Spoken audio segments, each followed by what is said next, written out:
Hello students, कैसे हैं आप सब। आशा करता हूँ आप सब घर में अच्छे से पढ़ाई कर रहे होंगे। और ये वाला जो सेशन है क्लास 8 का अंडरस्टैंडिंग क्वाड्रिलेटरल्स चैप्टर नंबर 3 जो आपके सिलेबस में है उसके रिलेटेड है। चलिए शुरू करते हैं।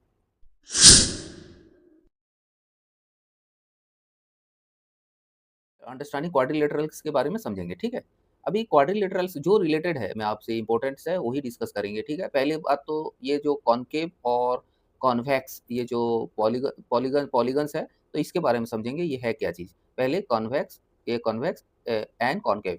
देखो, पहली बात तो व्हाट इज पॉलीगन, ये पॉलीगन क्या होता है। देखो, पॉलीगन क्या होता है, कोई भी लाइन सेगमेंट, पहले ध्यान रखना लाइन सेगमेंट होना चाहिए, ठीक है। लाइन सेगमेंट होना चाहिए और वो क्लोज होना चाहिए। लाइन सेगमेंट और क्लोज, देखो ये simple closed curve made of only line segment is called polygon. समझ में आ गया। पहले रिक्वायरमेंट्स क्या है, लाइन सेगमेंट होना चाहिए और क्लोज कर्व होना चाहिए, उसको हम बोलेंगे पॉलीगन। तो सबसे कम लाइन सेगमेंट हो और सबसे कम लाइन सेगमेंट यानी कि दो में हम क्लोज कर्व हो सकता है, नहीं हो सकता, तीन में हो सकता है। तो सबसे छोटे से छोटे क्लोज कर्व पॉलीगन जिसका मिनिमम साइड्स 3 होना चाहिए तो उसको क्या बोलते हैं, ट्रायंगल बोलते हैं, ठीक है। ट्रायंगल्स बोलेंगे उसको, क्या बोलेंगे, पॉलीगन। और पॉलीगन्स का जो 3 साइड्स होते हैं इसको अगर सब बराबर हो गया तो इसको क्या बोलेंगे हम, इसको हम बोलेंगे इक्विलैटरल ट्रायंगल। और जो है रेगुलर पॉलीगन भी इसको कहा जाता है, ठीक है। बिल्कुल ये आपको पता होना चाहिए, ठीक है। देखो यहाँ पे कर्व्स दैट आर पॉलीगन, देखो यहाँ पे पॉलीगन है क्योंकि ये क्लोज है। देखो ये क्लोज है, 4 साइड्स है, ये भी क्लोज है। ये देखो ये देखो ये लाइन तो है लेकिन ये ओपन है, देखो यहाँ पे ओपन है। देखो ये लाइन है लेकिन क्रॉस है आपस में, ये देखो ये ओपन है, ठीक है। तो ये देखो ये भी ओपन है, ठीक है। ये इसीलिए curves that are not polygon.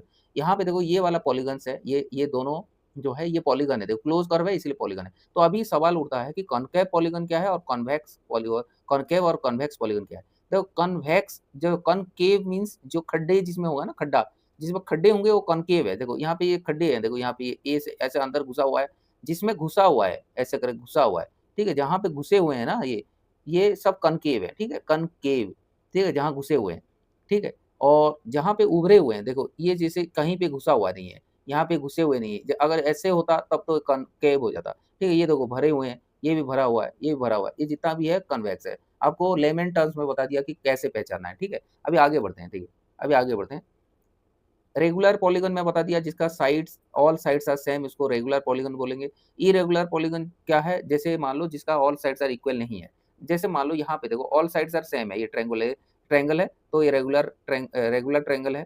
और रेगुलर पॉलीगन सो ट्रायंगल्स बोलेंगे। यहाँ पे स्क्वायर से ऑल साइड आर इक्वल है, ये देखो ऑल साइड आर इक्वल, ये भी रेगुलर है। ये भी रेगुलर पेंटागन है, रेगुलर 1 2 3 4 5 हेक्सागन है, रेगुलर हेक्सागन, ये रेगुलर पॉलीगन्स है, ये जितना भी है रेगुलर पॉलीगन्स है। ये भी पॉलीगन्स है, ये भी पॉलीगन है क्योंकि लाइन सेगमेंट है, क्लोज लाइन सेगमेंट है इसीलिए पॉलीगन हो गया। रेगुलर नहीं है क्योंकि ये अलग है, ये अलग है और ये अलग है, इसका साइड्स का जो लेंथ है अलग अलग लेंथ है। ये देखो ये इसके साथ ये बराबर है, जबकि ये दोनों अपोजिट साइड्स है, ये बराबर है, ये अलग अलग हो गया इसलिए रेगुलर नहीं होगा। ये भी रेगुलर नहीं है, ये भी रेगुलर नहीं है, नॉट रेगुलर, ठीक है। क्योंकि इसका जो साइड है ये अलग अलग है, ये दोनों तो बराबर है लेकिन ये अलग है, ये दोनों साइड अलग है, ठीक है। ये रेगुलर नहीं। अभी एक्सरसाइज 3.1 देखते हैं। 3.1 ये वाला देखो 3.1। अभी आप पहचानो यहाँ पे, आप यहाँ पे पहचानो कि given here are some figures, given here are some figures, ठीक है। यहाँ पे फिगर्स दिया हुआ है। तो classify each of them from the basis of simple curve. अभी यहाँ पे सिंपल कर्व कौन कौन सी है, अभी हम सिंपल कर्व देखना कौन कौन सी सिंपल कर्व। देखो ये तो कर्व, ये कर्व है नहीं, ये कर्व है नहीं, ठीक है। सिंपल कर्व तो है नहीं ये। और सिंपल कर्व ये भी सिंपल नहीं है, ये भी सिंपल नहीं है, ठीक है। ये सिंपल कर्व है नहीं, ठीक है। तो कौन कौन सा रह गया, तो सिंपल कर्व कौन सी हो गया, सिंपल कर्व ये वाला हो गया सिंपल कर्व, ये भी हो गया सिंपल कर्व, 5 भी सिंपल कर्व है, 6 भी सिंपल कर्व है और 7 भी सिंपल कर्व है, ठीक है। तो यहाँ पे 1 2 5 6 एंड 7, तो क्या लिख सकते हैं 1 2 5 6 एंड 7, ये सिंपल कर्व है। अभी सिंपल क्लोज कर्व, अभी सिंपल कर्व तो ये पांचों है। अभी क्लोज कर्व कौन सी है, सिंपल क्लोज कर्व, ये सिंपल क्लोज कर्व, ठीक है। अभी देखो सिंपल क्लोज कर्व कौन सी है, अभी देखो ये सिंपल कर्व तो है, क्या क्लोज है, बिल्कुल है। तो ये भी क्लोज है, ये भी क्लोज है, ये भी क्लोज है, ये भी क्लोज है, ये भी क्लोज है। तो इसका भी आंसर क्या हो गया 1 2 5 6 एंड 7, ये भी क्लोज कर्व है। अभी देखो तीसरा नंबर पॉलीगन कौन सी है, polygon, polygon means line segment, ध्यान रखना लाइन सेगमेंट, लाइन सेगमेंट कौन सी है, 1 नंबर है लाइन सेगमेंट, ओके। 2 नंबर भी लाइन सेगमेंट है, ओके। 3 नंबर नहीं है, ठीक है। 4 नंबर लाइन सेगमेंट तो है लेकिन पॉलीगन नहीं है, पॉलीगन नहीं है, ठीक है, लाइन सेगमेंट तो गया हुआ है लेकिन पॉलीगन नहीं है, क्रॉस क्रूज किया हुआ है, ये पॉलीगन नहीं है। 5 नंबर लाइन सेगमेंट नहीं है, 6 नंबर भी लाइन सेगमेंट नहीं है, 7 नंबर भी लाइन सेगमेंट नहीं है, 8 नंबर भी लाइन सेगमेंट नहीं है। तो कौन कौन सी हो गया, 1 एंड 2, क्या हो गया 1 एंड 2, ये दोनों हो गया पॉलीगन, ठीक है 1 और 2। उसके बाद देखो, उसके बाद देखो कॉन्वेक्स पॉलीगन। अभी कॉनकेव और कॉन्वेक्स आपको बताया था, पॉलीगन तो है, पॉलीगन कौन कौन सी है, पॉलीगन पॉलीगन आपको बता दिया था, पॉलीगन कौन सी है, एक और दो है, एक एक और दो, ये दोनों पॉलीगन है, ठीक है, ये एक और दो। तो इसमें कॉनकेव कौन सी है, कॉन्वेक्स। देखो कॉनकेव में बताया था ये खड्डा है, ये खड्डे, तो ये कॉनकेव हो गया। कॉन्वेक्स में ये भरा हुआ है, तो बिल्कुल आसान है, दोनों हो गया, ठीक है। अभी क्वेश्चन नंबर 2 देखते हैं, ठीक है, बिल्कुल आसान था कि नहीं बताओ। अब क्वेश्चन नंबर 2 देखो, what is a regular polygon, what is a regular polygon, state the name of regular polygon of three sides। अभी regular polygon of three sides क्या होगा, ये इसका मतलब क्या बोल रहा है वो, रेगुलर पॉलीगन बोलना है यानी लाइन सेगमेंट और जिसका तीनों साइड्स इक्वल है, इक्वल है, तो इसको क्या बोलेंगे, इक्विलेटरल ट्रायंगल। क्या बोलेंगे, इक्विलेटरल ट्रायंगल, इक्विलेटरल ट्रायंगल। चारों साइड्स बराबर है, चारों साइड्स, तो क्या बोलेंगे, चारों साइड्स बराबर है, तो इसको बोलेंगे स्क्वायर। क्या है, स्क्वायर, ठीक है। 6 साइड्स क्या है, 6 साइड हेक्सागन है, 6 साइड्स क्या है, हेक्सागन है, 1 2 1 2 3 4 5 और 6, 6 साइड्स बराबर है, तो ये रेगुलर हेक्सागन है, रेगुलर हेक्सागन, हेक्सागन, ठीक है, रेगुलर हेक्सागन, ठीक है। अभी आगे बढ़ते हैं। अभी ये वाला इंपॉर्टेंट है आपका, ठीक है बच्चों, ये वाला इंपॉर्टेंट है, sum of the measures of exterior angle of the polygon. ये वाला देखो, यहाँ पे पॉलीगन है, इस वाला फिगर में देखो, ये पॉलीगन है 1 2 3 4 5, ये पेंटागन है, ठीक है, पेंटागन है जो कि पॉलीगन का ही हिस्सा है, पॉलीगन ही बोलेंगे। तो देखो यहाँ पे sum of measures exterior angle बोल रहा है, देखो एक्सटीरियर एक नंबर ये एक्सटीरियर एंगल है, यहाँ पे दूसरा भी एक्सटीरियर एंगल, तीसरा चौथा ये 5, इन सभी को मिला दोगे ना तो 360 डिग्री होगा। ये आपका एक फॉर्मूला मान लो एक, ठीक है, यहाँ पे sum of measures of exterior angle of any polygon is 360 degree. ये ध्यान रखना, कोई सा भी पॉलीगन हो, चाहे वो ट्रायंगल कर लो, ये ट्रायंगल, ट्रायंगल का एक्सटीरियर एंगल कैसे होगा, देखो यहाँ पे ये एक नंबर हो गया, इसको एक्सटेंड कर दो, ये दूसरा नंबर हो गया, इसको एक्सटेंड कर दो, ये तीसरा नंबर है। ये तीनों को अगर मिलाओगे ना, ये तीनों को आप मिलाओगे, एक नंबर एंगल, दूसरा नंबर और तीसरा नंबर, ये exterior angle of A polygon है, ये ठीक है। ये तीनों को मिलाओगे तो इसका जो 1 angle plus 2 angle plus 3 angle is equal to क्या होगा, 360 डिग्री होगा। इसका मतलब 360 डिवाइड 3 अगर कर देंगे तो ये कितना कितना एंगल हो जाएगा, ये 120 डिग्री, 12 या 36, तो 120 डिग्री हो जाएगा। तो ये रेगुलर, अगर यहाँ पे इक्विलेटरल ट्रायंगल का बात करेंगे, इक्विलेटरल ट्रायंगल, तो ये एक एक 120 डिग्री का होगा, 120 120 और 120 डिग्री। समझ में आ गया, समझ में आ गया कि नहीं बताओ, समझ में आ गया। मान लो कोई भी आपका पॉलीगन हो जिसका एक्सटीरियर एंगल्स जितना भी है, इसको अगर मिलाएंगे तो 360 डिग्री होता है, बस और कुछ मत ध्यान रखो, यही ध्यान रखो, ठीक है। अभी एग्जाम्पल नंबर 1 देखते हैं, यहाँ पे एग्जाम्पल नंबर 1 देखो, यहाँ पे एग्जाम्पल नंबर 1, यहाँ पे देखो मेजर्स एक्स निकालना है आपको, क्या निकालना है, एक्स निकालना है, ये वाला निकालना है। आपको पता है कि ये मान लो, ये यहाँ पे कितना एक्सटीरियर एंगल है, 1 2 3 और 4, यहाँ पे 1, यहाँ पे 2, ये तीसरा है और ये चौथा है, यानी कि ये पॉलीगन का 4 साइड है, तो 4 एंगल है एक्सटीरियर एंगल, चारों को जो अगर ऐड कर दोगे तो 360 डिग्री होता है। क्या होता है, 360 डिग्री। तो एक्स को मान कर फाइंड करना है, एक्स का क्या है, मेजर करना है। तो आपको पता है 90 डिग्री, 50 डिग्री और 110 डिग्री, इन तीनों का तो पता ही है। एक्स को निकालना है, तो एक्स इक्वल टू क्या होगा, ये सब राइट साइड चले जाएंगे, राइट साइड जाएंगे तो 360 से माइनस कर लो, 360 डिग्री से माइनस कर दोगे तो बचेगा 110 डिग्री, ठीक है। तो ये आपको 110 डिग्री हो जाएगा, 110 डिग्री, ठीक है, आसान था। अभी नेक्स्ट देखो, एग्जाम्पल नंबर 2 देखते हैं। एग्जाम्पल नंबर 2, यहाँ पे find the number of sides, अभी आपको बताया था find the number of sides of regular polygon whose exterior angle has a measure of 45 degree. आपको बोल रहा है कि 45 डिग्री आपका एक्सटीरियर एंगल है, ईच एक्सटीरियर एंगल है 45 डिग्री, तो आपका साइड्स कितना है बोल रहा है। तो आपको पता है total measures of exterior angle is 360 degree, 360 degree है टोटल, ठीक है। ईच देखो क्या क्वेश्चन में बोला, find the number of sides बोल रहा है, यानी नंबर ऑफ साइड्स बोल रहा है, ठीक है, ऑफ ए रेगुलर पॉलीगन, यानी रेगुलर पॉलीगन बोल रहा है। Regular means all sides are equal, all sides are equal है, तो all angles are also equal हो जाएगा, ठीक है, ध्यान रखना ये चीज। रेगुलर पॉलीगन अगर बोल दिया तो साइड्स भी इक्वल होता है और एक्सटर्नल एंगल्स भी इक्वल होते हैं, ठीक है, ध्यान रखना। तो आपका बोला है एक एक्सटीरियर एंगल अगर 45 डिग्री है, तो पूरे जो जितना भी एंगल्स होंगे एक्सटीरियर एंगल पूरा 45 डिग्री है। तो अगर 45 डिग्री है तो 360 को 45 से डिवाइड कर देंगे तो आएगा 8, तो 8 साइड्स हो जाएंगे आपका, 8 साइड्स आपका क्या हो जाएंगे टोटल, पॉलीगन का साइड्स हो जाएंगे। बिल्कुल ध्यान रखना इस चीज का, ठीक है। इस टाइप का क्वेश्चंस आ सकते हैं, ठीक। अभी देखो एक्सरसाइज नंबर 3.2 करते हैं। एक्सरसाइज नंबर 3.2, यहाँ पे देखो फाइंड एक्स, यहाँ पे एक्स को फाइंड करना है। देखो यहाँ पे ट्रायंगल दिया है, ट्रायंगल का तीनों जो एंगल्स है, ये एंगल और ये एंगल तीनों मिला के 360 डिग्री होता है। तो आप क्या करोगे, 125 degree plus 125 degree plus x is equal to 360 degree, होगा कि नहीं होगा। इसका मतलब 250, ये दोनों 250 डिग्री हो गया, तो x इज इक्वल टू क्या होगा, 360 डिग्री माइनस 250 डिग्री यानी 250 डिग्री। तो कितना होगा यहाँ पे, 10 हो गया, 11 हो गया, 110 डिग्री। कितना हो गया आंसर, 110 डिग्री आया, 110 डिग्री यानी कि 110 डिग्री, ठीक है। 110 degree x equal to 110 degree. अभी देखो यहाँ पे ये वाला क्वेश्चन देखो, आपको दिखाई दे रहा है ना, ये वाला क्वेश्चन देखो।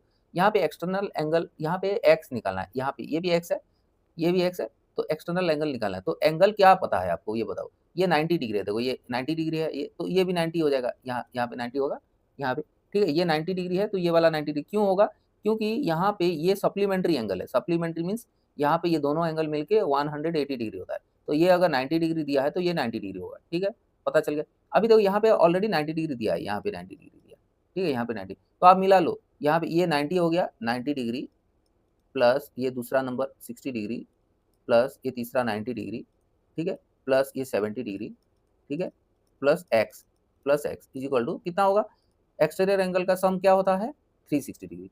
तो क्या होगा, ये 90 और 90 180 डिग्री हो गया, और 180 और 6 और ये 110 डिग्री, 180 और 180 degree plus 120 130 degree 130 degree plus x is equal to 360 degree, 360 degree, ठीक है। तो अभी x का वैल्यू क्या होगा, x equal to 360 degree minus ये माइनस कितना होगा, ये कितना ऐड कर दो ये दोनों को, तो ये 0 और 8 3 11 1 और 1 2 3 यानी 310 डिग्री यानी कि 50 डिग्री हो गया। x इक्वल टू क्या होगा, 50 डिग्री, ये 50 डिग्री का है, ठीक है। आसान था कि नहीं, आसान था कि नहीं बताओ, आसान था, आसान था कि नहीं बताओ, आसान था, बिल्कुल सिंपल था। देखो बच्चों 90 डिग्री 60 डिग्री 90 डिग्री 70 डिग्री और एक्स तीनों सभी को मिला दोगे यानी 1 2 3 4 5 5 6 यानी 1 2 3 4 5 इन 5 साइड है तो 5 एंगल है, पांचों को जो ऐड कर दो सम कर दो 360 डिग्री होता है। सभी को पता है एक्स को पता करना है, तो सभी को मिलाओगे तो 310 डिग्री हो रहा है। तो x equal to 310 minus 310 degree 360 minus 310 degree हो गया 50 डिग्री। बिल्कुल आसान था, आसान था कि नहीं बताओ, आसान था कि नहीं बताओ। अभी देखो क्वेश्चन नंबर 2 देखो, यहाँ पे क्वेश्चन नंबर 2, यहाँ पे find the measures of each interior angle of regular polygon of 9 sides. अभी बोला है रेगुलर, अभी ध्यान रखना ये रेगुलर बोला है, ये जिसका सभी साइड्स इक्वल होता है, यानी 9 के 9 साइड्स इक्वल होगा तो 9 के 9 एंगल्स भी इक्वल होंगे।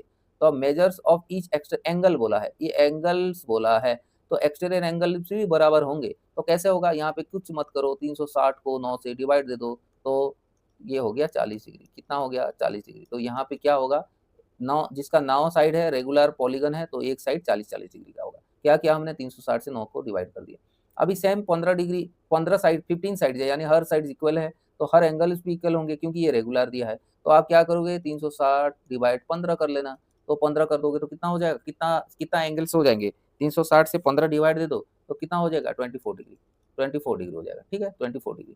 अभी क्वेश्चन नंबर 3 देखो, how many sides does regular polygon have if the measures of exterior angle is 24 degree. अभी तो निकाले थे, अभी तो निकाले थे। हाउ मेनी साइड्स, यहाँ पे साइड्स बोला है, रेगुलर पॉलीगन का बोला है। रेगुलर पॉलीगन मीन्स हर साइड्स इक्वल होगा। अगर मान लो यहाँ पे 24-24 डिग्री का अगर एक्सटीरियर एंगल्स हैं तो साइड्स क्या होगा, तो आप क्या करोगे, 360 से 24 को भाग देगो तो 15 हो जाएगा, यानी कि 360 divide 24 degree is equal to 15, ये साइड्स हो गया, ठीक है, 15 साइड्स हो गया, तो 15 साइड्स हो गया। बिल्कुल आसान था, अभी जो किया था यही वाला था, ठीक है। अभी तक क्वेश्चन नंबर 4 देखो, how many sides are a regular polygon, यहाँ पे भी रेगुलर लगा, हाउ मेनी साइड्स मतलब आप ये ध्यान रखना ये रेगुलर बोल रहा है, क्या बोल रहा है, रेगुलर पॉलीगन बोलने से हर साइड्स इक्वल होता है, ठीक है। How many sides of A does a regular polygon have if each of the anterior angles is 165 degree. वो बोल रहा है कि 165 डिग्री है anterior angles, each anterior angles का जो एंगल है 165 डिग्री है, ठीक है।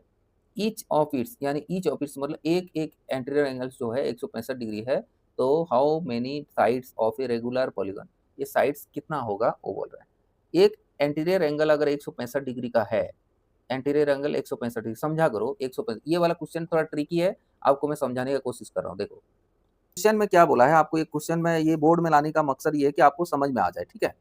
आपको समझ में आ जाए क्वेश्चन नंबर कौन सा कर रहे हैं हम, एक्सरसाइज 3.2 कर रहे हैं, एक्सरसाइज 3.2 पेज नंबर 24, आपको पता होना चाहिए पेज नंबर 24, ठीक है, पेज नंबर 24, ठीक है, 3.2 का पेज नंबर 24 और क्वेश्चन नंबर हम कर रहे हैं, क्वेश्चन नंबर कर रहे हैं 4, क्वेश्चन नंबर 4, ठीक है, दिखा दे रहे क्वेश्चन नंबर 4, ठीक है, ओके। क्या बोला है, how many sides of a regular polygon, ये बोल रहा है रेगुलर पॉलीगन का कितना साइड होगा, एंटीरियर एंगल्स इज 165। देखो आपको एक रेगुलर पॉलीगन में एक एग्जांपल दे देता हूँ, ये मान लो एक मैंने पॉलीगन बना रहा हूँ, ठीक है, यहाँ पे पॉलीगन बना रहा हूँ, यहाँ पे ऐसे करे पॉलीगन बना रहा हूँ, तो यहाँ पे एंटीरियर एंगल दिया है 165 डिग्री, ठीक है, 165, तो यहाँ पे इसका सप्लीमेंट्री एंगल्स क्या होगा, यहाँ पे सप्लीमेंट्री एंगल्स क्या होते हैं, यहाँ पे ये वाला एंगल और ये दोनों को मिला दोगे तो क्या होता है 180 डिग्री होता है, 180 डिग्री, ठीक है, दोनों को मिला दोगे तो एक तो दिया है एंटीरियर एंगल, तो एक्सटीरियर एंगल क्या होगा, ये दोनों को मिलाओगे तो 180 डिग्री,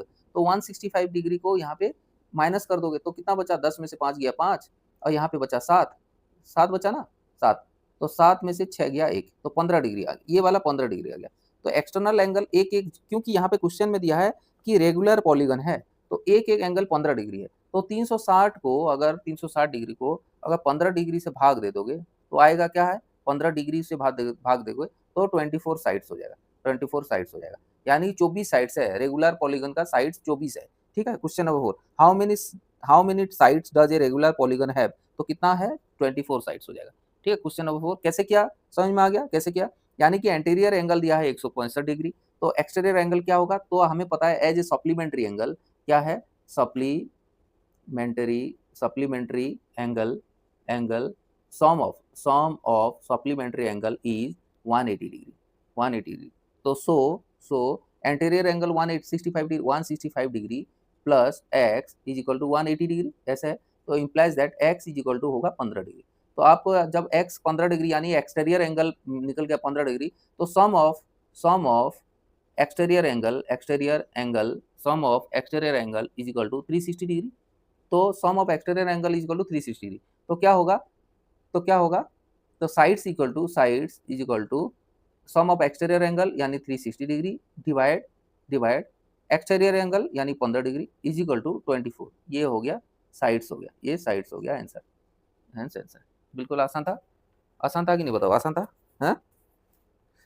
सेम क्वेश्चन ये रख रहा हूँ इसलिए आपको पता होना चाहिए, आपको क्वेश्चन को पता है ना, क्वेश्चन और एक बार रिपीट कर देता हूँ, how many sides does a regular polygon have if each of its interior angle is 165 degree, तो आप क्या करोगे, एंटीरियर एंगल पूछा है, एंटीरियर एंगल्स का फॉर्मूला लिखो, है interior angle is equal to n-2 multiply 180 degree divide n, where n is equal to sides, ठीक है, n is equal to side, ये वाला फॉर्मूला आप याद रखो, ये वाला फॉर्मूला आपको याद होना चाहिए। अभी देखो sides n is equal to sides है, ठीक है, n is equal to sides है, तो एंटीरियर एंगल्स आपको क्या दिया क्वेश्चन में 165 डिग्री, तो n-2 multiply 180 degree divide n is equal to 165 degree as per questions given, ये गिवन है 165, ये गिवन है, ठीक है, ये गिवन है, यानी एंटीरियर एंगल इज 165, ये गिवन है, तो अभी मान लो यहाँ पे by multiplying n both the side, ये n डिवाइड है तो multiply n both the sides कर दो, n multiply both the sides कर दो, ठीक है, तो ये और ये n कट जाएगा, ठीक है, तो यहाँ पे मल्टीप्लाई करोगे तो 180 n माइनस 360 डिग्री हो जाएगा इज इक्वल टू 165 n। अभी देखो 180 n माइनस 165 n, ये वाला यहाँ पे लेफ्ट साइड आ जाएगा तो 165 माइनस हो जाएगा, ठीक है, इज इक्वल टू ये वाला राइट साइड ले लो तो 360 डिग्री हो जाएगा कि नहीं हो जाएगा, बताओ, तो यहाँ पे 180 माइनस 165 तो हो गया 15 n, कितना हो गया 15 n is equal to 360 divide 15, ठीक है, ये वाला 15 को यहाँ से काट दोगे तो यहाँ पे हो जाएगा इज इक्वल टू 24, ये साइड्स हो जाएगा, ये 24 साइड्स हो गया, बिल्कुल, ये भी एक तरीका है, ठीक है, ये भी तरीका आपको ध्यान होना चाहिए, मैंने दोनों टाइप का तरीका बता दिया, ये वाला आपको फॉर्मूला याद रखना, ये काम हमेशा आएगा, ठीक है, ये काम हमेशा आएगा, और दोनों टाइप से आपको बता दिया, ठीक है, आपको पता होना चाहिए, ठीक है। अभी क्वेश्चन नंबर 5 देखो, क्वेश्चन नंबर 5, अभी देखो क्वेश्चन नंबर 5 क्या बोला है, is it possible to have a regular polygon with regular, यहाँ पे भी देखो रेगुलर बोला है, ठीक है, क्या बोला, इज इट पॉसिबल, क्या पॉसिबल है क्या regular polygon with A major of each exterior angle is 22 degree, यानी कि बोला एक्सटीरियर एंगल 22 डिग्री है, तो क्या रेगुलर पॉलीगन पॉसिबल है, ठीक है, पॉसिबल है। क्वेश्चन समझ में आ गया? क्या बोल रहा है कि क्या रेगुलर पॉलीगन का 22 डिग्री एक्सटीरियर एंगल हो सकता है क्या? ये है क्वेश्चन, ठीक है, हो सकता है क्या? ये बिल्कुल कठिन सवाल दे दिया। चलो हम देखते हैं, कठिन सवाल को आसान कर लेते हैं, ठीक है। अभी कठिन सवाल को हम आसान कर लेते हैं, ठीक है, बोर्ड से समझते हैं ये। Question number 5, question number 5 A, question number 5 A, ठीक है। क्या है, क्या है? How many sides does, how many, नहीं, is it possible, 5 A, is it possible to have a regular polygon with measure of each exterior angle is 22 degree, 22 degree, क्या possible है 22 degree? तो क्या पॉसिबल है? पॉसिबल नहीं है। क्या है आंसर? नो। किस लिए है? अभी आप तो नो बोलने से आप थोड़ी समझ जाओगे, हैं? आपको भी तो सब्सक्राइब करना है चैनल को, कैसे करोगे? जब बताऊंगा तभी तो करोगे। किस लिए नहीं हो सकता? 22 डिग्री नहीं हो सकता। क्या लिखोगे यहाँ पे? कहानी लिखो, the sum of the sum of all exterior angle, भाई इसको एक्सटीरियर लिखना, मैं इसे शॉर्ट लिख रहा हूँ तो बच्चों आप एक्सटीरियर ही लिखना, ठीक है। एक्सटीरियर पूरा लिख दूं क्या? बच्चे एक्सटी ही लिखेंगे इसलिए पूरा लिखना पड़ेगा। चलो एक्सटीरियर लिख देता हूँ, एक्स टे आर आई और exterior angle, the sum of all exterior angles of, ठीक है, the sum of all exterior angles of any polygon, of any polygon is always क्या है? the sum of all exterior angles of any polygon is always कितना है? 360 degree. ये आपको पता है? पता है, ठीक है, पता है। अगर क्वेश्चन में क्या बोला है, if each exterior angle is 22 degree, ये क्वेश्चन में बोला है ना। If each exterior angle is 22 degree, the number of side n is the number of sides n is equal to, ये n क्या होगा? 360 डिग्री डिवाइड 22 डिग्री होगा, तो कितना हो जाएगा? इसको डिवाइड करोगे तो हो जाएगा 16.36। तो ये जो है ये होल नंबर पे होना चाहिए, ये whole number, it is not a whole number, ये होल नंबर नहीं है, ये होल नंबर नहीं है। तो since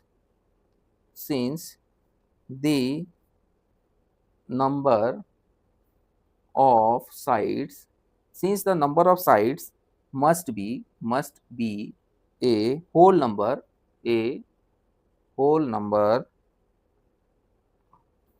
16.36 is not valid,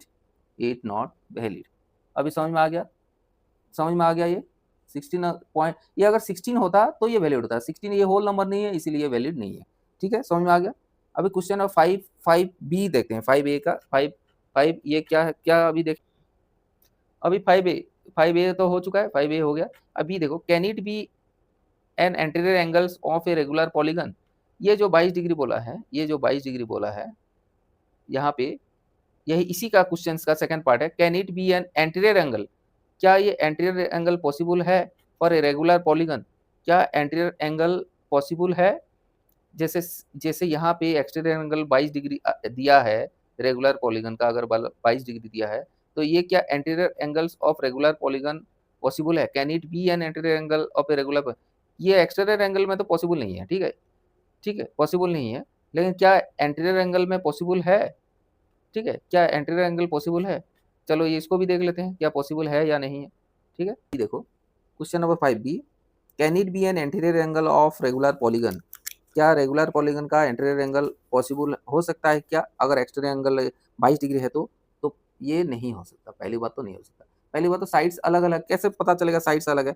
if the exterior angle is 22 degree, आप लिखो if the exterior angle is 22 degree, ये एक्सटीरियर एंगल 22 डिग्री दिया है ना, देन द इंटीरियर एंगल क्या होगा? अगर exterior angle sum of supplementary angle is क्या है? मान लो ऐसे करके, मान लो ये वाला एक्सटीरियर एंगल है, ये वाला मान लो, ये 22 डिग्री दिया है ना, 22 डिग्री यहाँ पे, 22 डिग्री दिया यहाँ पे, तो यहाँ पॉलीगन दिया है, तो ये मान लो ये पॉलीगन, ऐसे करके पॉलीगन लगा देते हैं पॉलीगन, ठीक है। तो यहाँ पे एंगल दिया 22 डिग्री, तो एंगल अंदर वाला क्या होगा? तो ये सप्लीमेंट्री एंगल्स क्या होते हैं? 180 डिग्री होता है, तो 22 डिग्री को अगर माइनस करोगे 22 डिग्री को माइनस करोगे तो एक एंगल क्या आ जाएगा 158 डिग्री, तो एक एंगल एंटीरियर एंगल 158 डिग्री आ गया, 158 आ गया। तो एंटीरियर एंगल्स क्या है, interior angle, interior angle, interior angle is 180 minus 22 degree equal to 158 degree, इतना आ जाएगा। ठीक है, कैसे आ गया बता दिया, ड्यू टू सप्लीमेंट्री एंगल का जो एडिशन है 180 होता है, एक एक्सटीरियर एंगल ये अगर दिया 22 डिग्री तो ये हो गया 158 डिग्री। ठीक है, नाउ वी चेक, वी अभी लिखो वी नाउ चेक, अभी हम चेक करेंगे if a regular polygon, if a regular polygon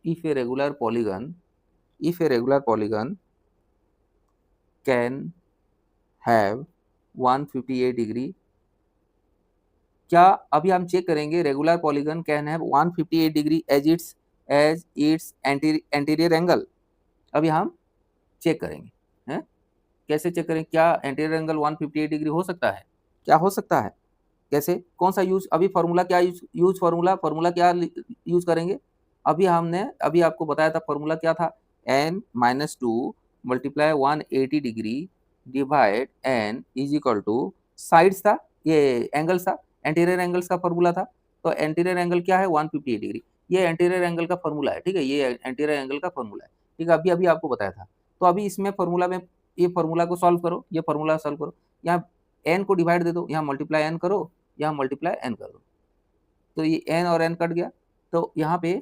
180n minus 360 degree हो गया इज इक्वल टू 158n हो गया।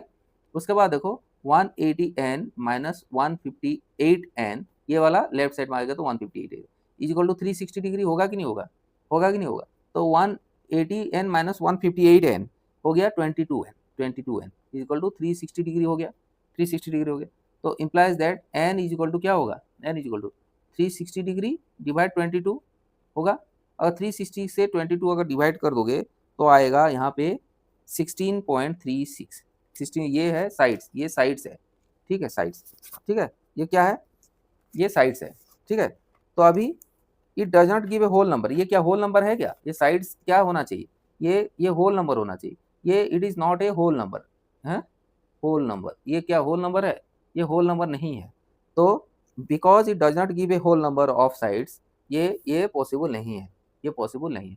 अभी समझ में आ गया कैसे किया हमने, समझ में आ गया कैसे किया, ठीक है। अभी क्वेश्चन नंबर 6 देखते हैं, क्वेश्चन नंबर 6 देखो, what is the minimum anterior angle possible for a regular polygon, अभी बोल रहा है मिनिमम एंटीरियर एंगल्स क्या होगा, एंगल मतलब कितना, 2 degree 10 degree 20 degree, minimum anterior angles possible क्या है, रेगुलर, यहाँ पे देखो रेगुलर, तो रेगुलर पॉलीगन क्या होगा, यानी कि एंटीरियर एंगल मिनिमम यानी कम से कम एंगल्स कितना होगा एक रेगुलर पॉलीगन का पूछा है, ठीक है। और सेकंड क्वेश्चन दिया what is the maximum exterior angle, ये एंटीरियर एंगल का क्वेश्चन दिया, ये बी बोल रहा है व्हाट इज द मैक्सिमम, यानी एक्सटीरियर एंगल सबसे बड़े से बड़े एंगल्स क्या होगा रेगुलर पॉलीगन का बोल रहा है, ठीक है, इसको देख लेते हैं एक बार, ठीक है, इसको देख लेते हैं। ए क्वेश्चन नंबर यहाँ पे 6A आपको दिखाई दे रहा है 6A, ठीक है, थोड़ा सा कैमरा थोड़ा सा झिलमिल हो रहा है तो आप थोड़ा सा ध्यान इसमें मत दीजिएगा, आपने जो आंसर लिख के आपको बता रहा हूँ उसके ऊपर आपका फोकस होना चाहिए, ठीक है। क्वेश्चन में क्या बोल रहा है, क्वेश्चन क्या बोल रहा है, what is the minimum anterior angle, यानी कि एंगल्स का मिनिमम एंटीरियर एंगल बोला, दी मिनिमम एंटीरियर एंगल्स बोल रहा है possible for a regular polygon, यहाँ पे रेगुलर पॉलीगन इंपॉर्टेंट है, पॉलीगन, रेगुलर पॉलीगन का मिनिमम क्या पूछ रहा है, मिनिमम एंगल क्या है पूछ रहा है, ठीक है, मिनिमम एंगल क्या है, तो सॉल्यूशन क्या होगा, ये आंसर क्या होगा, आंसर क्या होगा, the minimum number of sides, अभी ये एंगल पूछ रहा है तो रेगुलर पूछा है पॉलीगन, तो साइड्स क्या होगा पहले वो देख लेते हैं, ठीक है, साइड्स क्या होगा, तो आप क्या लिखोगे, दी मिनिमम नंबर ऑफ साइड्स है, the minimum number of sides, the minimum number of sides, एक रेगुलर पॉलीगन का मिनिमम नंबर ऑफ साइड्स कितना होता है, पॉलीगन कैन हैव कितना साइड्स होगा, 3, ठीक है, कैन हैव 3 साइड्स होगा और 3 एंगल्स भी होंगे, क्या है 3 angles, the minimum number of sides of A polygon can have 3, क्या कितना साइड्स होगा 3, तो एंगल भी क्या होगा, एंगल 3 एंगल है तो 3 साइड्स होंगे, ठीक है। अभी 3 साइड्स है, ये 3 साइड्स हैं, तो फ़ॉर्मूला क्या है? आपको फ़ॉर्मूला क्या बताया हुआ है? ठीक है, फ़ॉर्मूला क्या होता है कि n-2 multiply 180 degree divide n, तो n ये फ़ॉर्मूला दिया हुआ है आपको, ठीक है? तो ये फ़ॉर्मूला, तो आपको एंटीरियर एंगल, आपको आपको क्या पता चलेगा? Anterior angle. तो एंटीरियर एंगल का फ़ॉर्मूला क्या होता है? इन तीनों को इज़ इक्वल टू क्या होता है एंटीरियर एंगल्स का? ये एंगल एंटीरियर एंगल्स निकलेगा। यहाँ पे एंटीरियर एंटीरियर एंगल्स निकलेगा, एंटीरियर एंगल्स निकलेगा यहाँ पे, ठीक है? इज़ इक्वल टू, तो n आपको पता है n क्या है? n वो है number of sides is equal to 3। तो 3 minus 2 multiply 180 degree divide 3 is equal to क्या होगा? 3 से 2 गया 1, तो 180 डिग्री डिवाइड 3, तो कितना हो गया? 60 डिग्री। तो एंटीरियर एंगल्स क्या है? एंटीरियर एंगल 60 डिग्री है। तो पॉसिबल क्या है? रेगुलर पॉलीगन का मिनिमम एंगल्स क्या होगा? 60 डिग्री। मिनिमम एंगल्स क्या होगा? 60 डिग्री, ठीक है? अभी एक्सटीरियर एंगल बोला है, एक्सटीरियर एंगल, ये ध्यान दे रहा है कि अभी बी नंबर देखो, बी नंबर एक्सटीरियर एंगल्स बोला है। What is the maximum exterior angle, यानी अभी मैक्सिमम एक्सटीरियर एंगल बोला है, तो आपको एक फॉर्मूला बता देता हूँ। Exterior angle is equal to 180 degree minus interior angle, interior angle, ठीक है? एंगल ये आपको पता होना चाहिए। ये वाला फॉर्मूला आप नोट डाउन करके लिख सकते हो, ये वाला फॉर्मूला आप नोट डाउन करके रख लो, ये वाला फॉर्मूला, ठीक है? Exterior angle is equal to 180 degree minus interior angle, ये आप फॉर्मूला नोट डाउन करके रख लो, ठीक है? अभी देखो दी मैक्सिमम एक्सटीरियर एंगल कब होगा? मैक्सिमम एक्सटीरियर एंगल कब होगा? मैक्सिमम एक्सटीरियर एंगल्स कब होगा? ठीक है, जब मिनिमम मिनिमम साइड होगा ना, कोई भी पॉलीगन का साइड्स मिनिमम होगा, तो अगर साइड्स छोटा करोगे और बहुत ज़्यादा साइड्स रखोगे तो एंगल भी छोटे-छोटे हो जाएँगे। तो आपको मिनिमम अगर नंबर ऑफ साइड्स अगर मिनिमम है, तो आपको तभी जाके एक्सटीरियर एंगल बड़ा मिलेगा, ठीक है? तो आप क्या बोलोगे? The maximum the maximum maximum exterior angle occurs, occurs, occurs when, कब होगा? the maximum exterior angles कब होता है? the number of sides, number the of number of sides is at least क्या होगा? at least कितना होगा? at least 3 होगा, 3। मैक्सिमम एक्सटीरियर एंगल कब होगा? जब when the number of sides is at least 3, जब एटलीस्ट 3 होगा ना साइड, तभी जाके आपका एक्सटीरियर एंगल मैक्सिमम होगा। तो अगर 3 कौन सी केस में होगा? ट्रायंगल के केस में होगा। कौन सी केस में होगा? ट्रायंगल के केस में होगा, ये ट्रायंगल का केस में होगा। अगर ट्रायंगल अगर है तो ईच एक्सटीरियर एंगल कितना का होगा? तो यहाँ पे लिखो, यहाँ पे लिखो each exterior angle, each exterior angle, each exterior angle of n, ये रेगुलर बोला है तो ये ट्रायंगल कौन सी? इक्विलेटरल ट्रायंगल हो गया, इक्विलेटरल ट्रायंगल हो गया, ठीक है? इक्विलेटरल ट्रायंगल हो गया। तो each exterior angle of an equilateral triangle, of an equilateral triangle each क्या होगा? 360 डिग्री डिवाइड 3 इक्वल टू 12 या 36, तो 120 डिग्री, 120 डिग्री हो जाएगा। तो क्या क्या हो गया? तो आपका मैक्सिमम एक्सटीरियर एंगल कितना हो गया? 120 डिग्री, ये है आंसर, 120 डिग्री हो गया, ठीक है? बिल्कुल समझ में आ गया। एक्सटीरियर एंगल मैक्सिमम जो पॉलीगन का कितना डिग्री होना चाहिए, आपको पता चल गया, ठीक है? पता चल गया कि नहीं पता चल गया बताओ? पता चल गया, ठीक है? बिल्कुल आसान था। एक्सरसाइज 3.1 और 3.2 हो गया है आपका, ठीक है? एक्सरसाइज 3.1 और 3.2 आपका अच्छी तरीके से हो गया है, ठीक है? ओके स्टूडेंट्स, ये वाला जो अभी हमने पढ़े थे एक्सरसाइज 3.1 और 3.2 आपको अच्छे से पता चल गया है। तो अभी ये सेशन बहुत बड़ा हो गया, इसी वजह से यहीं पे आज का सेशन समाप्त करते हैं। और आपको कैसा लगा, आपको समझ में आया नहीं आया, वो कमेंट करके बताइए। अगर अच्छा लग रहा है, आपको समझ में आ रहा है, तो आप ये इस वीडियो को लाइक करो, चैनल को सब्सक्राइब करो और दोस्तों के साथ शेयर करो, ठीक है? फिर अगले वीडियो में मिलते हैं, इसका कंटिन्यूएशन सीरीज है। फिर मिलते हैं, तब तक के लिए जय हिंद, जय भारत।